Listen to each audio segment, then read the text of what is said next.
Hello, my brothers and sisters. Today we're going to be making goat cheese. You might be asking, how am I going to make goat cheese right from my home? Is that even possible? Yes, it is possible. You can make goat cheese right from the comfort of your home with just two simple ingredients. Today the ingredients we're going to be using is goat milk and lime. You can also make your goat cheese with goat milk and vinegar. It's totally up to your choice. You can also use the factory way of doing it by using rennet and all those nice stuff that they use to make it, and you get this kind of goat cheese feel that you get in the store. But I prefer to make it from my home with just the two basic ingredients because I like to know what is inside my body, and it tastes just as amazing as the one that I bought in the store. I like to sterilize my pots and my utensils when I'm making goat cheese. So I had sterilized my pot and my utensils by boiling that pot full of water and submerging my utensils inside of that pot for about 20 minutes. And it's just because I'm dealing with milk, you want to make sure that everything is clean and nice, and so that's the reason why I sterilize them. So I'm going to go ahead right now and I'm going to keep my heat on like a steady medium to low, and I'm going to add my 1 liter of goat milk inside of the pot until it reaches 180 to 190 degrees Fahrenheit. In case you use Celsius for your measure of your temperature, it's about 82 to 88 degrees Celsius. That's the actual temperature you want to get it, and you just keep it on low medium heat. So we're going to just pour this milk inside of the pot, and I'm going to wait for it to get to the desired temperature. Now that you have your milk inside of the pot, your goal is to start to stir it. So you're going to be stirring and stirring and stirring, and the whole idea is to ensure that it doesn't stick in the pot. So we're going to be stirring and we're going to be checking the temperature, and once it gets to our target 180 degrees Fahrenheit, then that's it. We're going to be adding our lemon juice. So I'm going to be squeezing the lemon while I wait on this milk to get to the desired temperature. So the process of stirring continues, and I just checked the temperature and it's about 170, so I'm almost there. You know, I always say lemon and sometimes I say lime. Really and truly, when I was growing up, there was no difference between lemon and lime. It was just lime. And so when I moved to Canada, I start to hear people say lemon and lime, and there's a difference.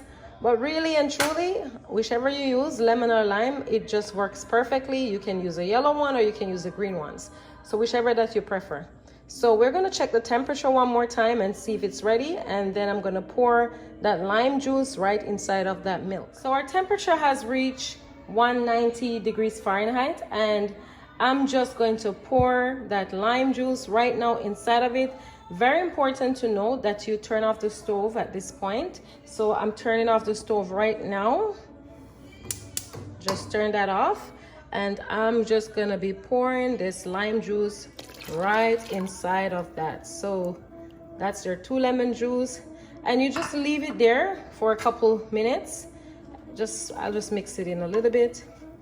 And you just leave it there for a couple minutes and then come back. You're gonna see the whole, in fact, it's already started. You start to see the fats all coming up, all those nice goodies coming up. So just waiting for a few minutes and then you'll see the actual final thing. So while our pot is here sitting down maybe for about 10 minutes, you can see the actual milk start to coagulate, and that's because we add that lemon juice in there. So I'm just gonna leave it there, and while it's waiting, I had prepared this bowl with the cheesecloth, and I'm gonna strain the milk inside of this cheesecloth in the container, and I'll show you what it looks like once it's done. So while we wait for the pot, I just want to show you how it's coagulating. Take a look at that. See that?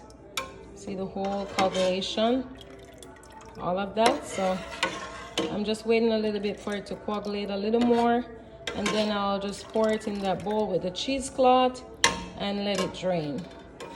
And now you can see it's all poured in the cheesecloth, and I'm just gonna drain it all, and I'll show you what it looks like once it's done draining. Look at that. You could see the actual separation of the fats from the actual milk, and all that stuff that is left behind, we can use it in soups or anything that you want to use it in. I normally use mine in soup or when I'm making like beans and stuff.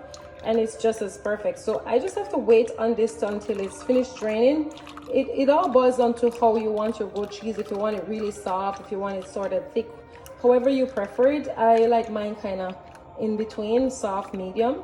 So I'm gonna let it drain, and it's gonna drain until it stops, and once it stops, then I'll show you what it looks like. Okay, so that's my goat cheese right here. It's all drained up to how I like it. Nice and clumpy and soft. And I'm gonna turn this into a cranberry cinnamon goat cheese. So I have the cranberry here, and I just basically dissolve it in the cranberry, the dry cranberry, in some cranberry sauce and with a little bit of cinnamon, and I'm just gonna combine it inside of here, and I'll show you what it looks like once it's done. So that's basically how it's looking. I am mixing in that cranberry cinnamon, and it looks great. It actually tastes great as well. And all you have to do after mixing it is put it in the fridge overnight, and it's good to go. You can even have it as is, but I like to leave mine in the fridge overnight.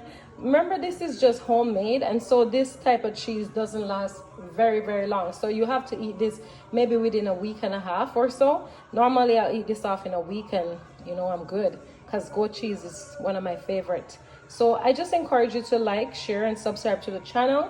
I'll show you what it looks like overnight, and I hope you try it and let me know what your experience is and how it tastes, and just let me know. So as you see, I put it in a container, and I just put some cling wrap over it. I put it in this container because that's the shape I kind of want it to look like, and it looked like a bar of cheese opposed to just cheese in a bowl all crumbled up. So just gonna leave it in the fridge overnight, and it's gonna be a little firmer by in the morning, and I'll just show you what it looks like once it's done.